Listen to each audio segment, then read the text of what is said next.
आज से 10 साल पहले तक मैं बहुत कमजोर था, भटकता फिरता था, धुतकार दिया जाता था। हर लड़ाई, हर जंग में मैं सिर्फ एक कायर साबित हुआ। फिर ऐसा क्या हुआ महाराज, जिससे आप में इतना बड़ा बदलाव?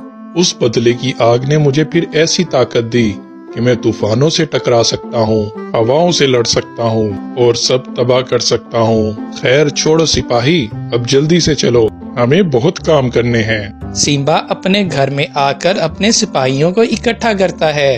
वक्त आ गया है अब उस जंगल को हथियाने का, जिसकी ख्वाहिश हमें पिछले 10 सालों से है। इसके लिए मुझे अपने बाप या अपने भाई का खून भी करना पड़े, लेकिन जंगल फतह करके ही लौटेंगे। सिम्बा अब खुली दुश्मनी पर उतर आया था। उसने अपने बाप और बड़े भाई को रास्ते से हटाने का सोच लिया था। सिम्बा रात के वक्त अपने सिपाहियों के साथ अपने बाप के जंगल शेर खान के यहाँ पहुँचता है। महाराज, शेर खान के सिपाहियों की तादाद बहुत कम है, हम इनको आसानी से दबोच लेंगे। तो जाओ, देख क्या रहे हो, मार डालो सबको। सिम्बा के सिपाही शेर खान के सिपाहियों को एक एक वार करके दबोच लेते हैं और उनको मौत की नींद सुलाकर आगे बढ़ते हैं। लेकिन इस शोर में शेर खान की एक बड़ी फौज की आंख खुल जाती है। वो तादाद में भी ज्यादा थे। ये देखकर सिम्बा अपने सिपाहियों को रोक लेता है। रुक जाओ सिपाहियों, शेर खान की फौज तादाद में हमसे ज्यादा है, हमें अभी वापस लौटना होगा। हम एक बड़े प्लान के साथ फिर से वापस लौटेंगे। सुबह होने पर शेर खान और उसका बड़ा बेटा शेरू जब बाहर निकलते हैं तो उसके कुछ सिपाही खून में लथपथ मरे पड़े थे और कुछ सिपाही उनके पास खड़े थे। सिपाहियों की ये हालत किसने की? कौन है वो बुज़दिल? महाराज, ये हमला रात में हुआ। बहुत सोच समझ के चुपके से साजिश करके इन्हें मारा गया है। और जब हमारी आंख खुली और जब हम इन तक पहुँचे तो वो यहाँ से भाग चुके थे। पिछले 30 सालों से जंगल पर राज कर रहा हूँ। आज तक किसी की मेरे जंगल पर उंगली उठाने की हिम्मत नहीं हुई, लेकिन कुछ घंटों में ही उसने मेरे सिपाहियों को मारकर अपनी मौत को ललकारा है। वो जो भी है, 4 घंटों के अंदर उसका पता निकालो। हम उसे ऐसी मौत देंगे, उसकी 7 पुश्तें भी याद रखेंगी। शेर खान के सिपाही छानबीन के लिए जंगल में निकल पड़ते हैं और वो दुश्मन के पैरों के निशान देखते देखते सिम्बा के जंगल पहुंच जाते हैं। पैरों के निशान के मुताबिक हमला इसी जंगल से हुआ है, लेकिन ये काम किसी आम जानवर का नहीं है। पता लगाओ कि इस जंगल का राजा कौन है। दुश्मन का पता लगाकर सिपाही महाराज शेर खान के घर लौटते हैं। महाराज, बताते हुए भी अफसोस हो रहा है कि हमला करने वाला कोई और नहीं बल्कि आपका छोटा बेटा सिम्बा है, और उसकी सबसे बड़ी कमजोरी उसकी माँ है। माँ? अच्छा, तो एक बेटा अगर बाप को मारने का दम रखता है तो मैं भी उसकी माँ को मारने में बिल्कुल नहीं हिचकिचाऊंगा। उठा लाओ उसकी माँ को, वो खुद ही यहाँ तक खींचा चलाएगा। सिम्बा के घर पर भागता हुआ एक भालू आता है और कहता है, महाराज, मुझे पता चला है कि आपकी माँ बहुत बीमार रहती है। जंगल में आज एक बड़ा हकीम आया हुआ है, वो सिर्फ साल में एक बार आता है। तो ऐसा करो भालू, माँ को लेकर उनके पास जाओ और अच्छे से माँ का इलाज करवाओ। तब भालू बागिन को लेकर वहाँ से आ जाता है। थोड़ी दूर जाने के बाद भालू अपने ऊपर से वो खाल उतार देता है जो कि शेर खान का ही एक सिपाही था। तभी झाड़ियों से शेर खान और उसके सिपाही भी बाहर निकल आते हैं।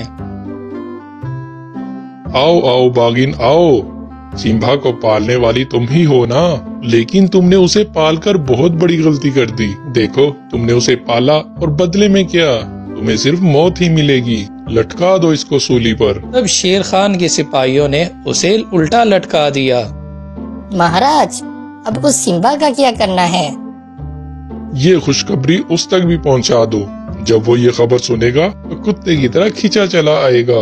तब शेर खान के सिपाही एक खत को एक बक्से में रखकर नदी में छोड़ देते हैं, जिसका बहाव सिम्बा के जंगल की नदी की तरफ था। उधर सिम्बा के जंगल में कुछ जानवर पानी पीने के लिए नदी पर आए हुए थे, तो उन्होंने वो बक्सा अपनी तरफ आते हुए देखा और जब उसे खोला तो उसमें एक खत था।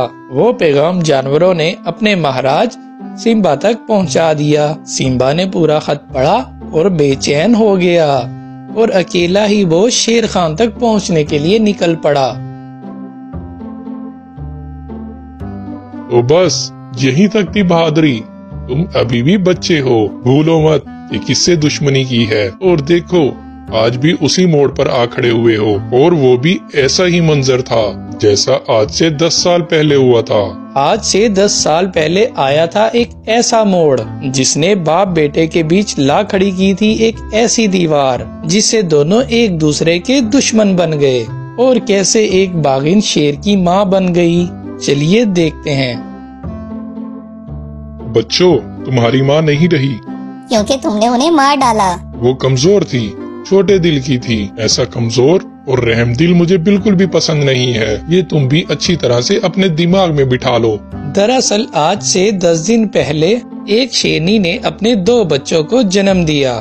शेरनी की सोच थी कि वो अपने दोनों बेटों को रहमदिल और सच्चा राजा बनाएगी, लेकिन वहीं उसका शोहर शेर खान बिल्कुल अलग था। वो चाहता था कि उसके दोनों बेटे उसी की तरह मजबूत दिल, बेरहम बने।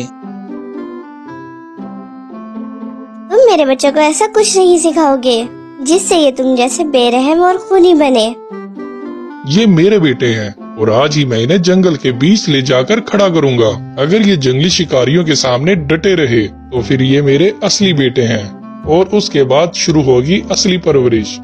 शेर खान अपने छोटे बेटे सिम्बा और बड़े बेटे शेरू को बीच जंगल में लाकर खड़ा कर देता है, और फिर तभी पीछे से एक चीता उनका शिकार करने के लिए उनकी तरफ बढ़ने लगता है। सिम्बा ये देखकर भाग जाता है, लेकिन शेरू वहीं पर खड़ा रहता है।